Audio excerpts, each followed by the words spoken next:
Welcome back to Beyond the Lens Productions, your automotive community. And today I have in my hands a copy of the latest Car and Driver magazine with the Cybertruck on the front. And no, I am not about to make a video about the Cybertruck. I'm going to talk on a topic that I teased in an earlier video, and it has to do with this ad right here. And if you go right to the bottom here, it says Pontiac is back. You'll see the fire chicken there and the headline, Make Some Noise. This advertisement here has created quite the drama, I guess you'd say, in the automotive world.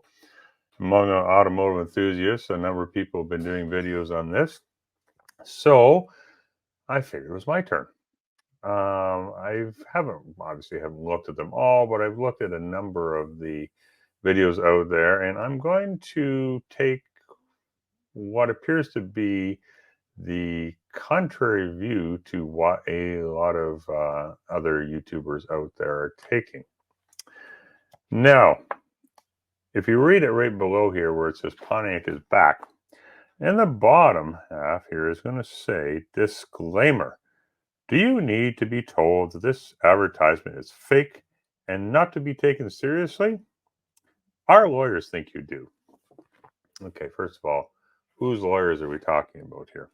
Is it Car and Driver? Is it General Motors? We don't really know because nobody seems to want to take, credit, I will say, for this advertisement. And most YouTubers out there have taken the opinion that it is just what it says. It's fake. It's just a joke and not to be, taken too seriously. There are a few different views you could take. You could take that one. You could take the view that what it says here is actually true.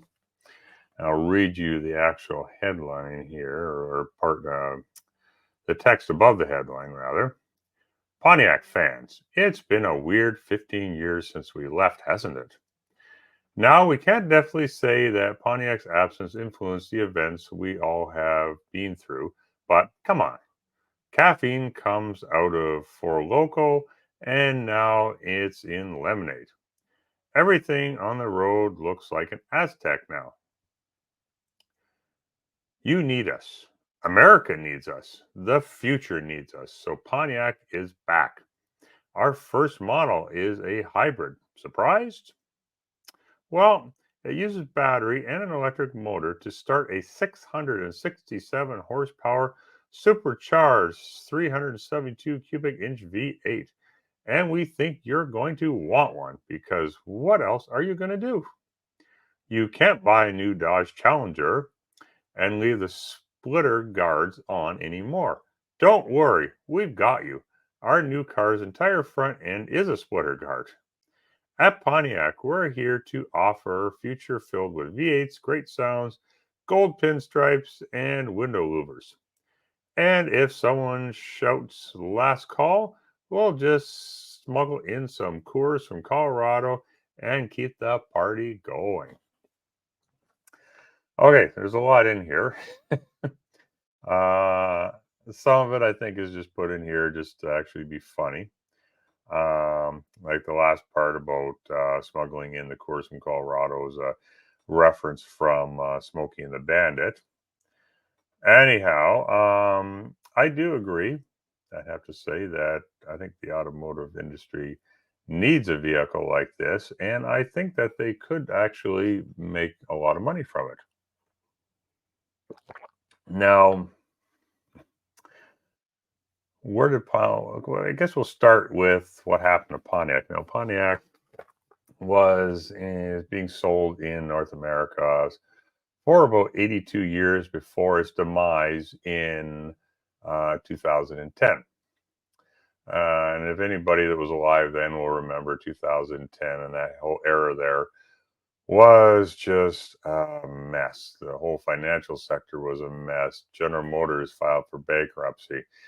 It, along with many other companies, had to get a government loan to stay afloat. And in order to do so, they had to get rid of some of their brands. And one of the brands they chose to get rid of was Pontiac. They had already gotten rid of Saturn and Hummer and Oldsmobile in the years previous to that, but Pontiac was about to be the next casualty. A lot of people in North America, had a big uproar about this because Pontiac was a really popular brand in North America, and a lot of people were very upset by the fact that Buick would stay and Pontiac was taken away. Reason being was Buick was an international brand. It had done very well in China and many other countries at the time. So financially, it just didn't make sense for them to get rid of that. And truthfully speaking, Pontiac was basically a truly North American brand. It was a performance brand. Um, as it says in this article in here, uh, I've made reference to this in some of my videos too.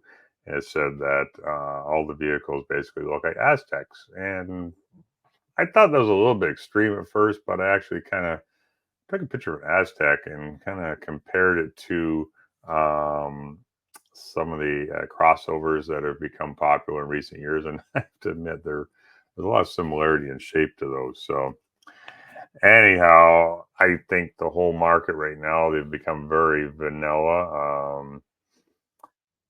I think just if you line up any 10 SUVs all in white from any brand, anywhere from Mercedes to Chevy to Kia, they basically all look the same. There's very few exceptions about which ones look different. But anyhow, I digress. Something they make reference to here in the Challenger. And I have to say that I think that what they're getting at with that is basically when you think about it, there really is no, um, like I say, average person's sports car anymore. Uh, they gotten rid of the Challenger, although they did replace it with the Charger, which is now available in two-door and four-door. The Camaro's gone. You still got the Mustang, but you really, beyond that, don't have a lot of choices. I mean, GM has some excellent performance cars in the Corvette and even in Cadillac, but I mean, not everybody can afford these types of vehicles. So, is there room in the market for this today? I think there is. I really think there is. I mean, I'm going to take the stance that I don't think this advertisement means that Pontiac is unequivocally coming back. What I think it is, I don't think it was a mistake. I honestly don't think it was a joke. I mean, if you look at this, I mean, they put this on the back page of the magazine, which is one of the most expensive advertising spaces in a magazine. I mean, if you open up a magazine to any, it's probably one of the easiest things to open up to right away. Where you're going to see it, it's done on a little thicker paper because it's on part of the cover of the magazine. So some people are thinking Car and Driver did it as some kind of a joke, like it was, leftover April Fool's joke. I don't know. Or General Motors is just messing with everybody. General Motors, a couple other YouTubers have contacted them and they claim no affiliation with this advertisement. I don't quite buy that either. Knowing the way marketing works, what my take truly is on it is that it as a test. They want to gauge public opinion. I mean, it's a very unique way to do it with all the online sources and streams and whatnot out there now that they would choose a magazine. But I'll tell you, it's worked. It's all over YouTube and TikTok and Instagram and probably Facebook too. And they've gotten people talking. And I really do think they're just trying to gauge public opinion on it and see what, if it would be worth bringing this brand back. So I don't think it's fake. Now, when they announced that they were getting rid of the Camaro, I have to admit I really had to bash them for that one because I'm thinking this is like a stupid move on their part. I mean, they'll state that while it hasn't sold and the sales aren't there, yada yada yada. But you know what? Really, if you look at it, they haven't done anything with the car recently. So how you expect to sell something when you're not changing it? You're not really promoting it. You don't see very many of them on the lots. If this is the case, and I'm right, and this is sort of a test to see if there is interest, engage any interest out there, then it now kind of makes sense. Maybe they're going to bring back the Firebird. Maybe they'll replace it with the Firebird. Something else I'm kind of looking at too is NASCAR. Chevrolet, General Motors itself is huge in a NASCAR, and they have the biggest racing teams in NASCAR. But once this Camaro is gone, they really don't have another vehicle in there to race. I mean, when are you going to race a Malibu? It doesn't quite have the same, doesn't have quite the same feeling to it as like a Camaro would. Pontiac has been in racing before. Most recently was the 97 to 03 generation of the Grand Prix was the last generation of Pontiac to race. So are they going to bring it back in the NASCAR, bring Pontiac in there, replace Chevy? They could. It's the same brand. So they're both General Motors brands. So, I mean, that is quite possible. And the hybrid part, well, yeah. I mean, I could actually see them doing something like that. I mean, I think you're going to see, and I think we're already seeing a lot of car manufacturers moving towards the hybrids instead of going headfirst into electric cars like they have been at this point. I don't say there isn't a spot for those electric cars, but I think too many car companies have gone too quickly, too fast into it for something that the interest just isn't there. And I mean, you can see article after article here of the inventory of these electric cars sitting around. So I truly think if you're wanting to save fuel and money here, I think the hybrid is going to be the one at this point that is going to be the most popular. And there's other technologies out there too, but they're just not quite there yet. So, I mean, at this point, I think I'm looking, if you look at GM's stable of cars, I mean, I think I counted 19 crossovers.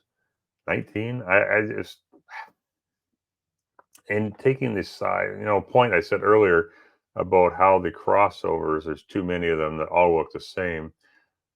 I hate to say it, but you look at ones from GM, there's a lot of them that are kind of starting to look the same too.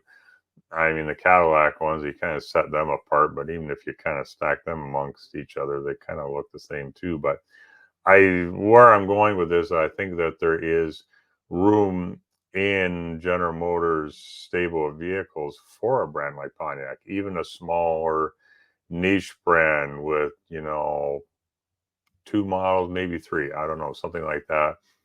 I think it would do very well. Most car manufacturers have forgotten about the average person when it comes to performance. There is still a market for performance vehicles out there. And I think they would do really well if they came across with something like this. So, what else did I want to say here? Now, as far as the V8 part, well, maybe they will. I don't know. Chrysler seems to have gone the route of the V6 because Going back to what I said about the electric cars earlier, the electric cars, um, even though since they're not selling as well, that Dodge has actually announced that their new Charger will be available in gas and electric, but it will no longer be available in Hemi V8, but a inline V6 instead. So, I mean, anybody might know me knows I am a Pontiac fan, and when Pontiac left, it was kind of, yeah, they're really, I did miss the brand a lot, and I can tell you right now that if I'm right, and they do in this testing of this idea goes off well, and they do bring the brand back, I will be one of the first ones in line to buy one of these. So, yeah.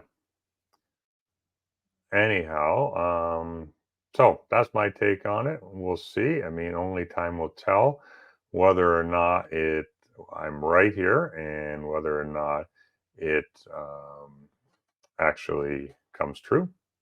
So we will have to wait and see. And as always, please like, comment, and subscribe. Keep the algorithms with YouTube happy. Let people know that you are enjoying this content. Let me know too if you're enjoying these kind of content. I will certainly produce some more of it in the future. And this is a totally different style video as what I normally put out. So let me know what you think of that. Um, as you can, thank you to everyone who's been following my Grand Prix series. I almost completed another part of that, which I will be uploading very soon. And I got a couple other things up my sleeve as far as trying out to see what, trying out some new stuff to see what people like. And it's coming up to car show season here where I am, and I intend to get out there and take some videos. I may even do some live stream videos. At the moment, I'm just limited to the vertical live stream videos that, I have TikTok style video. So as far outside of using my computer, so that's the only live streaming I could do at a car show. But uh, I am almost at 1,000 subscribers, so please let anybody know that might be interested in this channel about it so I can hit 1,000. I'm really working hard to get there. So, anyhow, I hope you all have a great night, and I will see you in the next video.